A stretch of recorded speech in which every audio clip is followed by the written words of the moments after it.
This is Basketball More Than a Game with your hosts, Coach Goins and Coach Quick. Former high school coach and player have teamed up again to share their knowledge of the game and life skills on and off the court. Now here are Coaches G and Q. All right, this is Coach Goins along with Coach Quick.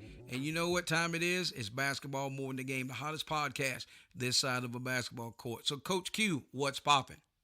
Hey, what's going on, Coach G? You want to know what's popping with Coach Q? Well, Coach Q is so excited about our special guest via telephone today.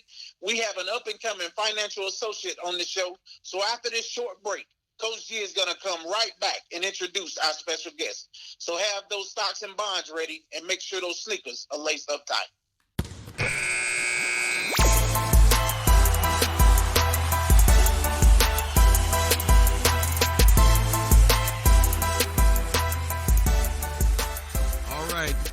Time it is, and Coach Quick has already set the table, so let's go ahead and do this introduction. It gives me great honor and privilege that we have on once again. It's been a few years, but we have on none other than Mr. Aaron Eppard. And somebody says, Aaron Eppard, yeah, he's been on before. His dad was on a couple of weeks, so you know what? We're starting out the new year right, and like Coach Quick said, make sure you have everything, your pen and your paper, ready to go for some financial tips and just life in general. So, Aaron, welcome to Basketball More in the Game. Oh, I appreciate it, Coach. Appreciate both you guys having me on. And I just wanted to quickly say congrats on 100th episode. It's certainly an accomplishment, especially in the podcast world. So kudos to you guys for keeping it running, but also doing it well at the same time. Oh, man, you know, it's folks like yourself that allows us to stay on the air and keep it churning. And we're really, really looking forward to it. So with that, I'm going to go ahead and kick it over to the hottest co-host this side of a basketball court, Coach Q. Hey, yes, sir. Aaron, my first question for you today is, since graduation, let's talk about your career as a financial associate. Yeah, so going out of college, I studied financial planning at Liberty University there, the CFP track, which stands for Certified Financial Planner. Basically, you go through, it's a couple years of experience requirement that you have to have, as well as passing the exam. And some core education courses related to it that you take. And then ultimately, once you complete all of those categories, you're able to call yourself a certified financial planner. So I completed those steps, started out in Atlanta, Georgia at Legacy Planning Advisors there. I got my feet wet and then made a jump back up to D.C., a little bit closer to home. And I'm at Keel Point now working in the Horizon family office. All right, outstanding, man. And I know being in finance, that can't be easy. So what you're doing is definitely outstanding. So keep up the good work. Coach G, I'm gonna kick it back over to you. You know what, Coach Quick? That's as you just laid that down, and Aaron put the icing on the cake. I want to go down the road with this. So your typical date, if you don't mind, I know you, and I've known you. Oh my gosh, 18 years now.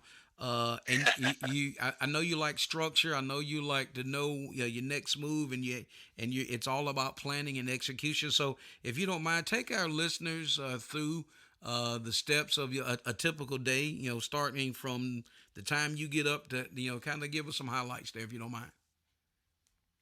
Yeah, so a day-to-day, typically I would say I have two categories of a work day. Some are loaded with meetings, and then others are kind of like it's a tried and true work day. You're there to get tasks done, so it kind of varies between those two.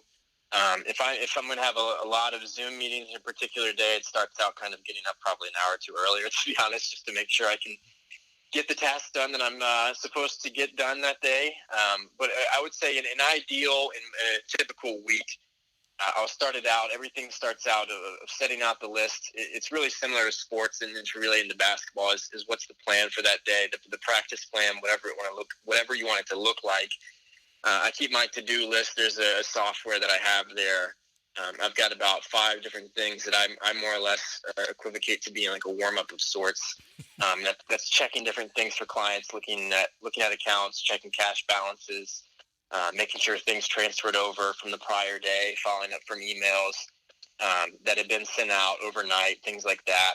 Setting out the calendar for the day, looking at what Zooms will be there. And that's kind of how the day starts, really kind of prepping it and see what needs to be accomplished for that given day. From there, a lot of times there'll typically be a meeting or two first thing in the morning that'll either be internal to a particular team that I'm on, or across just like working with someone else on a particular task or presentation that we have with the client that's coming up. Most of that is what takes up probably 3 hours of the morning. Go from there. I'll typically try to throw in some sort of stuff that's going to kind of expand my mind, something that's going to challenge after that. Like, it can be very repetitive, kind of seen on a Zoom call, especially nowadays. So I try to get something that's going to expand my mind with one of the projects that we're on. Think something that's creative, outside of the box, try to look at it in a different way than how it's currently being looked at. And a lot of times it leads to some sort of efficiency being improved, whether it's using Excel in a different way, using a shortcut of sorts, or whether it's just improving how I organize the day-to-day. I've probably every couple months changed, or not in a significant way, but in a small way, how I organize and keep up with a lot of the projects that are going on for the families that we work with. And it just helps us serve them better, which is really the idea and the heart of it all. Wow. Other than that, a lot of it's interacting with clients, calling, catching them up, giving them updates on certain things. There's a lot of different moving projects. Only because I recently saw like the year-end update of my task list. It probably looks at doing about 70 to 80 things on a given day of hard and true tasks, and then certainly a lot of emails back and forth and several Zoom meetings from there. But yeah, hopefully that gives some good context for you. Yes, sir, man. So listen, for all you young folks out there, and even you aspiring people that want to go back, so it's all about being organized. It's all about having a game plan. And Aaron, he did an eloquent job as he can, made that contrast as it relates to sports and having that game plan. So you know what, Coach Quick, it's almost like when it's almost like you go to practice and people don't have a practice plan. Exactly. You run out there, you go, we're gonna do layups. And as soon as they get like 3 layups done, all right, let's switch over and shoot free throws. So and I appreciate Aaron really going there, because a lot of young people don't realize you have to understand what it takes to plan behind the scenes, because when he's checking those zeros and checking people's accounts, I guarantee you he ain't talking those small potatoes. So in that, people want to know where those commas break and where I need to put those dollar symbols. So with that, I'll kick it over to you, Coach Keith. Yes, sir.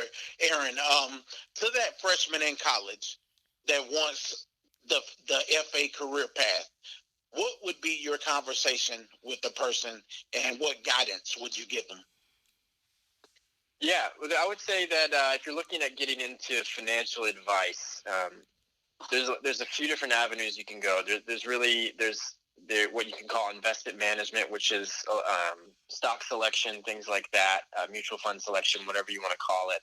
You can go that route, certainly. There's some planning routes as well, which is, I would say, the side that I ended up going towards, which goes a little bit, it still involves very much so investment selection and management. It gets more into the topics of around estate and tax planning.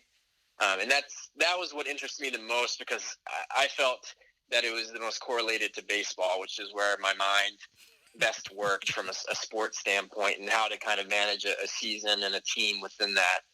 So that's what I fell in love with, estate and tax planning, to be honest. What I would tell a freshman in college now looking at it is consider something that you enjoy doing, and then dive deeper into that topic of it. A lot of times I suggest to folks, like, all right, if you think that you enjoy investments, go read about an investment topic that honestly doesn't at first interest you, which might sound a little bit weird, but if it's particular that you enjoy individual companies, if you like reading about Apple and Ford and Tesla, like, those are very easy things then for you to get into. But if you get into more of the option strategy, things like that, that's might be a bad example because that's a hot topic right now. But fixed income strategies, things like that. If it's something that isn't immediately attractive to you, read about that. And if the general structure of that interests you, then you've got a really good inclination of the side of the business you want to go into. But if it's more of the setting up and preparing something and what it should look like, which is a little bit more of the estate and tax side and kind of filtering that out, then you find those topics and you look that way. That's kind of the general guidance I would look at. But at the same time, there's a lot of room for mistakes in terms of figuring out which side of the industry, and it could be a combination of both. And then there's a lot of firms, and especially a lot of places that have good internships when you're in college that you can go get your feet wet and kind of figure it out. Yes, sir. Outstanding. Coach G, I kick it over to you. Man, I tell you what, if he ain't laying it down for you, so here's the thing. Don't call Coach Quick in North Carolina. Don't call me in BA and ask who Aaron Eppard is. You just need to keep listening to this show. Make sure you got your ducks in a row. Because he's going to take you there and he's going to continue to drop some knowledge on all of it. So with that, we're going to step away. But who we have on via telephone from the nation's capital is Mr. Aaron Eppard. And we'll be back after this quick break.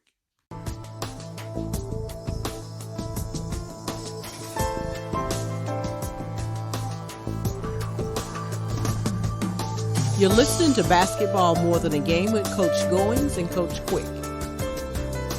All right, so we're back in. This is Coach Goins along with Coach Quick, and our very special guest via telephone is financial associate Mr. Aaron Eppard. He is originally from Augusta County, grew up in the area, went to Fort Defiance High School and graduate of Liberty University. Now he's in the nation's capital, making it happen, shaking it up, and you know what? Just being the mover and shaker. That number one, I knew he was going to be that way from the first times I ever met him. He was just always a hard charger, always dialed into the process. So here's where we're going to go as we move into our fast break session, and we're going to kind of pick up the pace. When I say pick up the pace, here you go, Aaron. You're living in D.C. now, and you just moved from the ATL, so that's two major metropolitan cities. And so I'm going to put you on the spot and say, out of D.C. and the ATL, what city do you prefer and why? As far as working, I think I like D.C. Between the two. I think it's a fairly competitive environment. It's also much smaller than what a lot of people think of it as. It's very televised, just given the proximity to politics, Capitol building, those things like that. But it's really a close-knit environment. There's a lot of people, especially within the same age range. They're working. It's very competitive. So it really kind of turns into, it's got a college feel. Like in the house that I live in, there's a couple other houses nearby where they're from Mississippi. They work for their staffers in Mississippi, things like that. It's just got a fun, competitive environment. A lot of people getting out. Like my house, we just do tons of competitive stuff. Like we have a random push-up competition, things like that, just like out of the blue. And that's really kind of the vibe of DC that I've really grown to appreciate. But in the same sense, you really can't beat the community that comes in Atlanta. It's a very close-knit environment. It's very much so kind of that Southern hospitality feel. A lot of really, really, really good food in Atlanta. You really can't beat that at all. So it's hard to compare from a career standpoint. I'd probably give the lean to DC than maybe on the personal to Atlanta. All right, man. As Coach Quick, man, when you hobnobbing in them two cities, you're networking like no other. So with that, I'll kick it to Coach Q. Yes, sir. Hey, Aaron, man, it's like you all in my head as far as my next question goes. While in the ATL, what was your favorite restaurant that you frequented? Lovey's Barbecue. It is it's in Buckhead here in Atlanta. And that was actually the first restaurant that I went to when I moved here. My family and I, we went there, and then I think I went there honestly like 3 times over the next 2 weeks. But it's a really great spot. As soon as you get off Georgia 400, exit 2, make a right when you're going on Piedmont Road, right when you're about to cross the Lenox Road. And it's an odd little way of having to get back around into the parking lot. But once you get inside, the food is fantastic. Man. Yeah. So what was your favorite meal there? It's I can eat a lot sometimes, so that a meal might sound like a little bit crazy, but I would go for half rack of ribs, smoked brisket, pulled pork sandwich, mac and cheese, cornbread, and some banana pudding with sweet tea. Sounds good to me. Man, I get ready to say he must have sound like he got that on speed dial or DoorDash, and he may have them delivering in D.C. If we keep, Yes. if we Coach Quick, if we're ever down at ATL, we have to pull up in there and say, hey, you know Aaron Eppard? They be like, yeah, he usually sits right over here in this booth right over here on the left. So, Yes, sir. but no, that's all right. So I'm gonna kind of piggyback off on that. So, what's your favorite eating spot in D.C.? Ooh, favorite eating spot in DC. A place called Jimmy T's. So it's on Capitol Hill where I live there, just a few blocks down. But it's a cash only breakfast spot that's in the bottom floor of someone's house. Oh wow! So it's really unique setup. It's a husband and wife couple that run it. It's really simple menu. You can either get a whole pancake and eggs, or a whole waffle and eggs, or half a pancake and eggs, or half a waffle and eggs, and then obviously coffee. And it runs you about $5 or $6. So it's pretty great. So I've been visiting Jimmy T's a bit frequently here. I tell you what, all right. So, hey, Coach Quick, we you know what? We let's see. So we know where we're gonna eat when we go south, and we'll know where we'll drop in when we go to the nation's capital. So appreciate Aaron sharing those nice little. Matter of fact, what's the show called?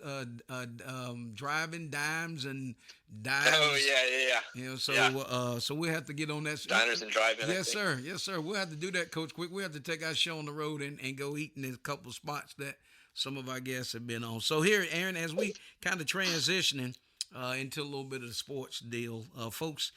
Aaron played high school. He was a standout quarterback as well as baseball, basically on the mound.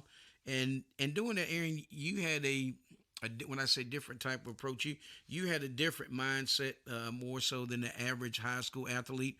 What brought that out, and what made you the competitor in both of those sports? And if you don't mind sharing that.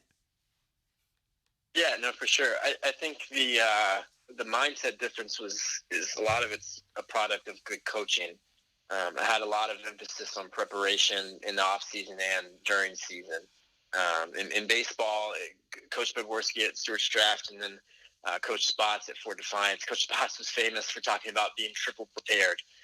He wanted us to bring our hoodies and jackets even when it was 80-degree weather on a bus, just because you never know. You never know what could happen. It could all of a sudden start snowing.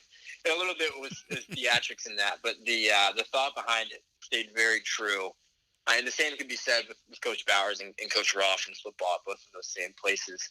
And that so much of the product that was on the field was built by preparation. And I think when you've put a lot of work into something and you've made that investment off the field, the passion and the care for performing well, but in performing in big environments just kind of comes out naturally.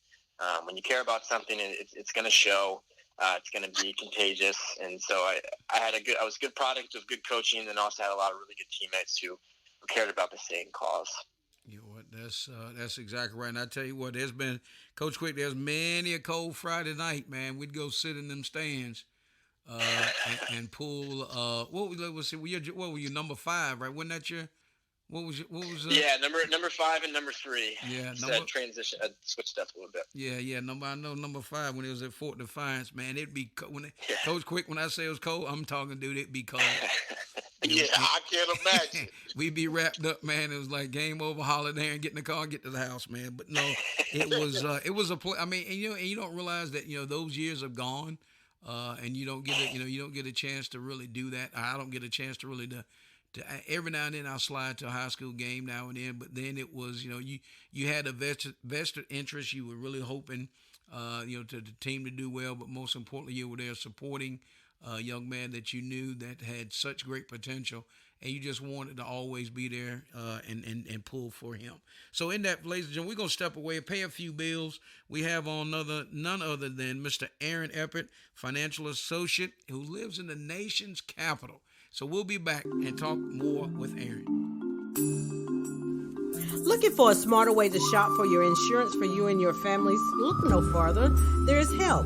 With several different companies and plans to choose from, whether it's life insurance or Medicare supplemental plans, finding the right plan has never been easier. Licensed with multiple companies and able to shop various rates, plans to help find the best plan for you and your budget. Independent insurance broker Curtis Jackson is the one to call for help. Call Curtis now at 919-614-5796 for a no-cost consultation. You're listening to Basketball More Than a Game with Coach Goins and Coach Quick. All right, ladies and gentlemen, we're back on, and you know what? You say, man, Coach, man, you guys y'all done talk barbecue, y'all done talk breakfast. Yeah, we touch a little bit of everything because our very special guest, Mr. Aaron Eppard, who works for Kill Point, and he is in the nation's capital, and he is a financial associate. And, of course, we have the co-host of the year, who is a former player of mine. And, again, it's great to have these young guys on helping the older guy out, keeping my mind sharp. But, Coach Quick, I see you locked and loaded for In the Paint. Yes, sir. Hey, Aaron, as Coach G just said, I played for him. I would have enjoyed blocking for you as your starting center. You know, you were the quarterback, so I would have enjoyed that very much. Yes, sir. Okay, my first question, as far as In the Paint, as a PK, you have attended in a lot of church services. How has this impacted your life? You know, I'll answer it from two perspectives, and the first one being, when you're a pastor's kid, there's pretty much only one church that you go to. So a lot of other people's experience, they've gone to multiple churches. I didn't really have that, I don't want to call it luxury. I didn't have that option, especially as a kid. So I remember going to college, and the first time I went to a different church, it was a completely new experience. And it was just hilarious to me. I was like, what's going on? One, you don't know anyone, and it was like, but also no one knows who I am. They don't know any stories. Like, there's no one's talking about me in the sermon. This is much different. So it's there's that side of it, and then I would say the other perspective of it is not to be churchy and say blessed, but I have significantly been blessed by the church and the community within. When I think about a lot of the people that have impacted my life there, you know, my work ethic and how I go about my business is very much so impacted by the people that I've been able to meet and have relationship with there. And so it's far beyond just being in service, things like that. You get to do life with people that go about it in a strong, right-standing way, have integrity with what they do. And I've just come to really appreciate that and recognize it. And my life from here on out will forever be benefited from it. Yes, sir. I think that's outstanding and amazing. It just sounds like, you know, being a PK, your steps were ordered by the Lord, and you just gone on to have a blissful and great life. And man, I just like to say to you, continue to do what you're doing, and I bid you Godspeed along the way. Well, thank you. Send to you. You know what? Yes, That's tell you, Coach Quick, man. This guy, I'm telling you, he's the up and coming man. You mean? Yes, so sir. Don't be surprised one day you see this young man's name on a ballot somewhere. So I'm just telling you how it is. No, so for folks that don't know, Aaron and I we've had a couple opportunities to go to the Big Apple, and that's been our trip that we were doing almost annually. Sure. I think we went three times, and that was up to BTIG. Yeah. I was up on Wall Street, Coach Quick. So, you know, we got out of the car, man. You know, they were, you know, cameras flashing, like, who's these guys? You know, so we would go up and you know, we would be up there, and it was just, it's just a room full of stars. And, of course, BTIG was a huge day, charity day, to where our good friend Ralph Sampson would be representing ACT Sports, which is our sports program through the church.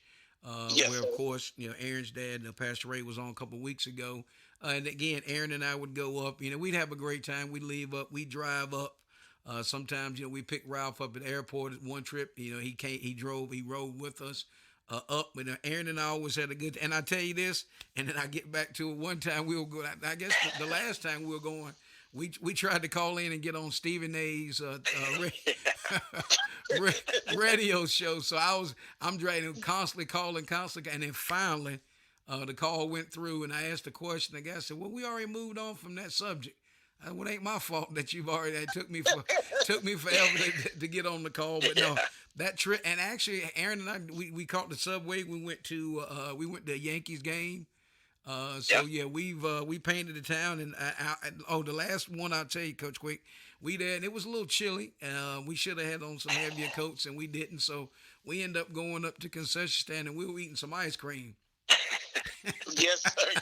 Ain't nothing wrong with it. we was eating some ice cream, and I think Aaron had two or three plastic spoons, and he was celebrating the fans of Yankee Stadium by breaking the plastic spoon, and they were flying all apart. The plastic spoons were breaking and flying all in the stands, and we was, oh, we're sorry, excuse us, and we'd pull another one out. Yes, sir. Yeah, it was comedic writing. Oh yeah, comedic writing. So it was great. That was so those trips, man. I tell you, Aaron, I would never forget that. I can be 110 years old in the nurse home, but every mile, every step of the way, it was a pleasure that you were always Absolutely. there, and we always had a great time. Same I to you. just want to share that. So in that, we want to turn and look at more of the college game now and get your opinion, because you stay pretty close and dialed into to a lot of things as it relates to sports. So in that, tell us, what is your opinion about the whole transfer portal, kind of two-part court, the transfer portal, as well as name, image, and likeness? Yeah, I think the transfer portal is interesting, and it looks very unique, and it probably won't look like it again for a while. A lot of it's due to the COVID year that a lot of athletes are having just that additional year of eligibility. So they're not only evaluating just like where they're going to play, but also they're now looking at grad school, things like that. So it just poses a lot of complexity. So I think that's why you're seeing at least a lot of the fourth and fifth year guys that are and girls that are transferring quite frequently. And then obviously name, image, likeness is starting to add to that, especially in football. But really the NIL, has been really long overdue. And whether it be from the player's perspective or not, just the ability for them to earn income while they're in school. And that was something that it was just heavily restricted, that to a normal student, they didn't have that restriction placed upon them. And so at a certain point, it was really kind of an inequity that if a student can go out and have a job and the student athlete is supposed to be a student first, they should be able to at least do the same thing. And so if a student in college can drop out, or if a student in college can start a business and have incredible success based on that, and for the same thing, an athlete should be able to do the same for the time that they're there. And so it's a good opportunity. It'll help a lot of student athletes, especially, and I think it'll limit the amount of players that go pro too soon. And that's just going to help overall personal development as well as athletic development. Guys are going to be coming out of college a bit more mature, and that can only be to the good, and both for the leagues that they end up playing in, but also for their respective institutions. It's going to be much more helpful. There's much more incentive to stay around for that fourth year. Games are going to be much more competitive. Hopefully it'll come back to, really the most recent time that I remember a strong rivalry was 2004, 2005, Duke UNC, when you had guys like Raymond Felton, J.J. Redick, who were there for several years. And then those guys were just duking it out. I guess it's a poor choice of words for that rivalry, so I guess you can see my bias. But that's kind of where it was. I think hopefully that's where it will return to. Basketball could sure use it. There's a lot of guys that are just it's certainly great if they can get the paycheck, but there's guys that are leaving a little bit early for what their body can actually handle in an 82-game season. So it'll be interesting. Wow, that's it, man. So, Coach Quick, man, do you see why the young man's on the show? Definitely, because he's laying dimes on Cowboys right now. I tell you what, I know you had to light up when he went back and was talking about them hills, and you know it. And with that, all right. So I'll go ahead and kick it over to you, Coach. Yeah, can I piggyback a little bit off of what Aaron just was talking about? Aaron, I completely agree with you with the name, image, and likeness, because, man, I look at these universities, and they're making so much money off the kids, so finally it's time that these kids are able to make a little bit of something. And like you said, everybody is not ready to be a first-round pick in the NBA draft or the NFL draft or the Major League Baseball draft. So allow these kids an opportunity to make a little money to help them throughout their college days, because there's some kids in college, man, who they struggle. They struggle, don't have enough money to eat with, at times. Yeah, certainly. So, give these kids a chance to make money. And now, as far as the transfer portal goes, I'm 50-50 on it, man, because I'm looking at it like this right here.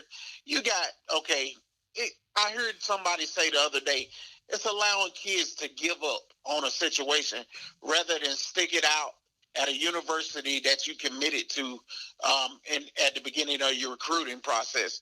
So these kids now today, some of them just don't want to work hard anymore. But then I look at it from this perspective. You got coaches who give up on these schools before big-time bowl games. So I can't be mad at the kid for wanting to transfer to another university. But certainly. I just wanted to find out what your thoughts was about that. Yeah, I like what you said, and I'll piggyback on it as well.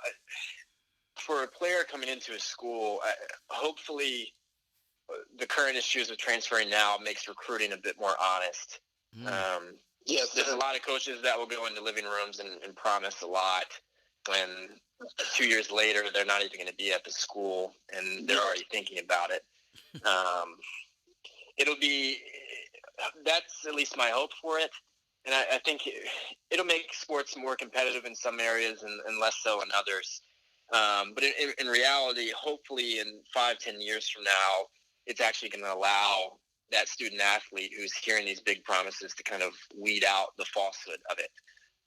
When you've got 5 different coaches who are promising you the same thing that they're promising the other quarterback, there's an element of like, okay, go and compete with that guy and win out the job. But then also it's kind of like, well, who actually means what they're saying?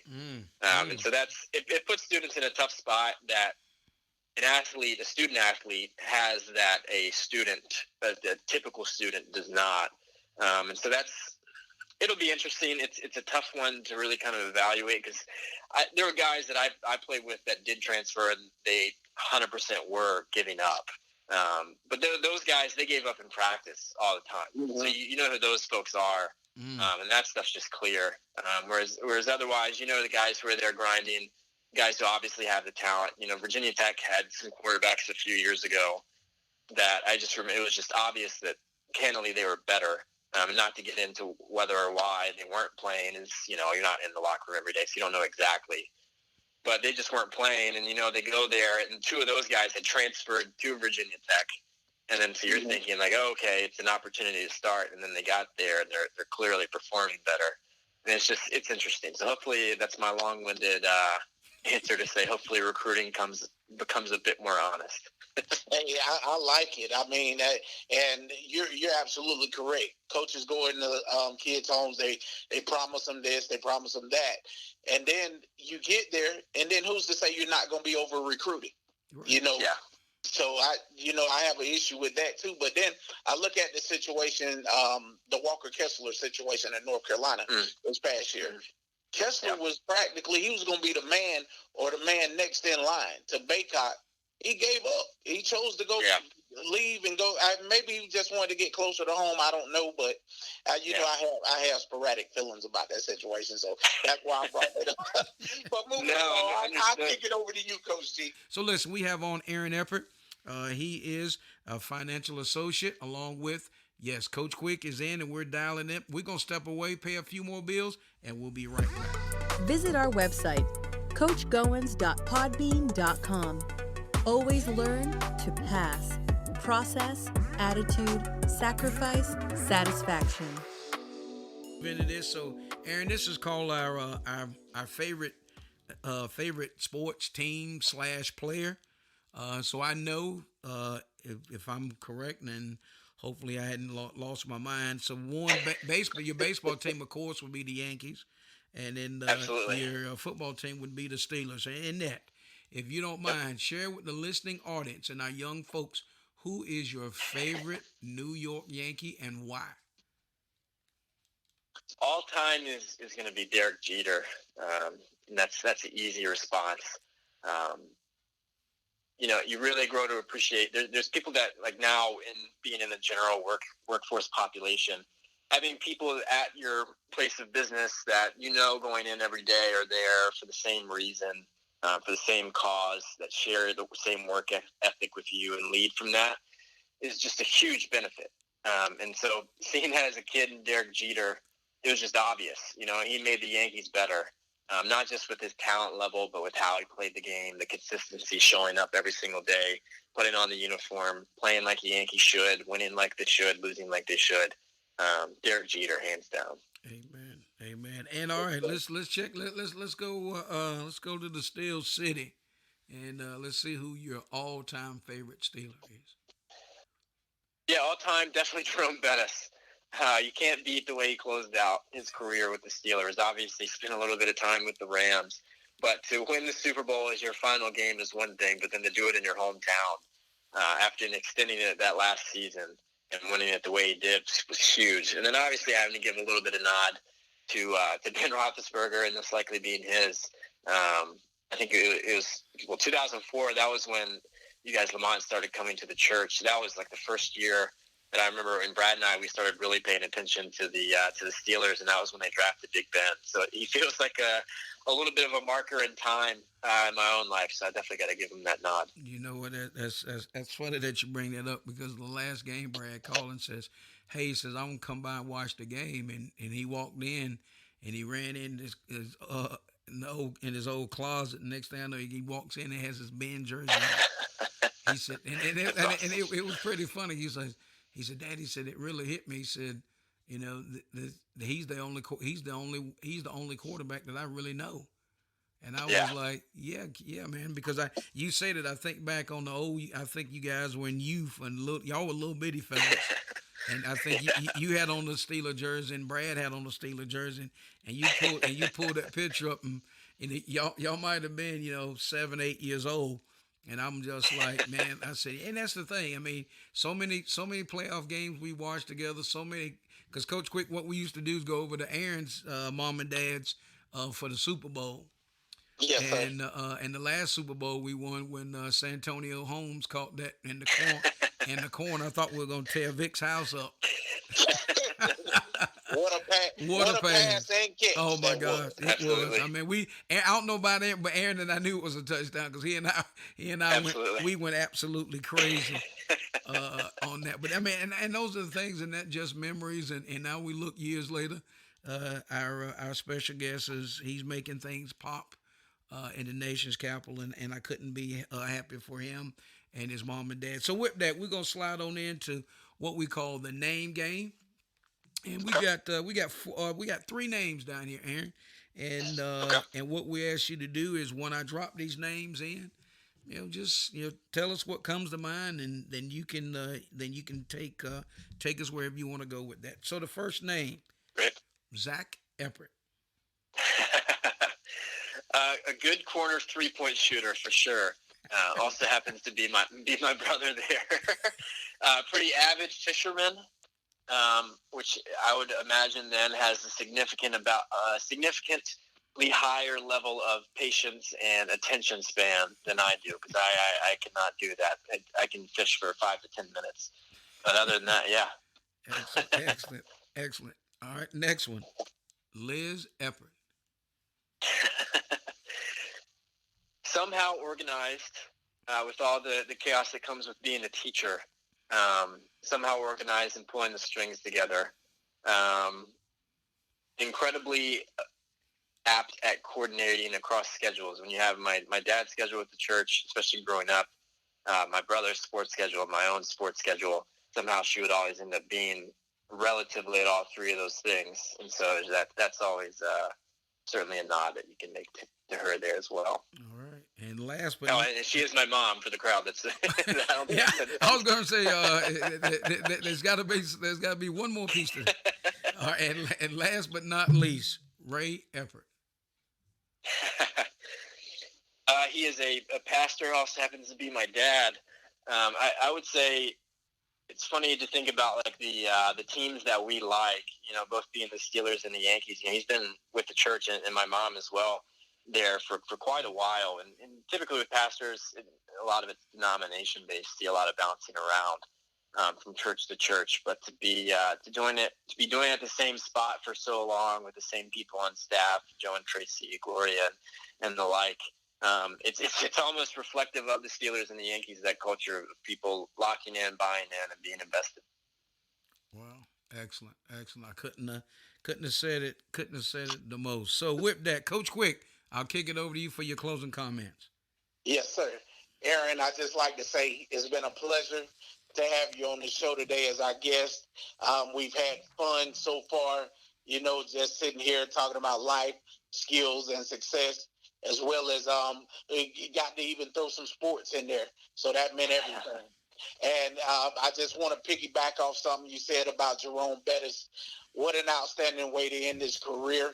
And he also has a pretty awesome commercial on right now with the Manning brothers that I seen today. And I just like to say I hope that lightning strikes in a bottle. And Big Ben and your Steelers end this thing the right way and win a Super Bowl this year. Being a Redskins fan, I can't believe I'm saying that, but hey, well, let me correct myself, a Washington football team fan. But it's just been a pleasure, man, to have you on the show. I bid you Godspeed in everything that you got going on in your life right now. So just continue to put one foot in front of the other and keep pressing forward. And let's go Steelers. Hey, let's go Steelers. I appreciate it. Same to you. Yes, sir. Yes, sir. All right, so Aaron, man, as I make my remarks here, man. So it has been absolutely God sent to know you, to see you grow as a small kid that always was focused, dedicated, passionate, and to be able to be the young man that you have become. And you know how you and I roll when you come and I see at church it's just like, and there he is. I don't like to leave not unless I'm able to put my eyeballs on you and shake your hand, embrace, and just to see how you're doing. And your dad and I's relationship, but you are a special guy, and I'm just not saying that because you're on the show. So my challenge is do whatever God has called you to do. Be the leader that he has allowed you to be. Carry the mantle as you're supposed to carry it. And what I mean by that is when it comes your way, pick it up and go, and just become who you. Because you are setting yourself up for greatness. And I've always said that, and I'm saying it publicly. So I just commend you for your leadership, your ability to process, your ability to see things that are not as though they were, and just believing in yourself. So with that, thank you so much for your time. Thank you so much for what you do. So in that, I'll turn it over to you for your final comments. No, I appreciate that. And it's been really fun getting to know you and your family, the trips we've had, all the different basketball games, seeing Coach Capel and the success he's had with his coaching career, and just allowing me to see that in such a close setting, and inviting others in is something that's just true of your nature. And so that's always been a privilege to have that honor. My closing remarks, and hopefully it goes to some of the athletes and really even the former athletes listening, is a lot of times there can be questions whether or not to go for it. Whether or not you'll make it, whatever that goal may be, to make it professionally, to play in college, to make a team, to start on a team, whatever that may be for you, whatever it looks like. And I would say this person on the other side, even if you don't reach the ultimate, the fact that you go for it, if you go for it with everything you have, it's going to pay dividends for you in the future. Had I not gone for things in the way that I did in sports and tried to recover from knee surgery, to try to go after playing professional baseball in the way that I did, my professional career now would look a lot different. And I'll share a personal story of why that's relevant and why an athletic career growing up is so useful for the long term. When I took the CFP exam, I failed it the first time, which was certainly not the most exciting feeling. But I remember the day that I actually took the exam the first time. I took it in downtown Atlanta. Before I even went back to look at my test results, I went to the park and I ran in 92-degree weather, and I decided I'm going to run until I can't run anymore. I'm going to wear myself out and do this thing, and then I'm going to go back. I'm not going to look at it yet. And I did. I realized I didn't pass. And then what I did is the very next day I started studying again. There wasn't a lag time. And a lot of that's because of sports. Growing up, I played a ton of sports. When football season ended, basketball started the next day. Mm-hmm. And that was how you did it.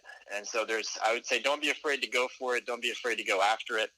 It's going to pay dividends. It's going to work out. It just may not look exactly like you think it will, but it will certainly be worth it in the long run. Amen. Coach Quick, get us to the locker room. Yes, sir.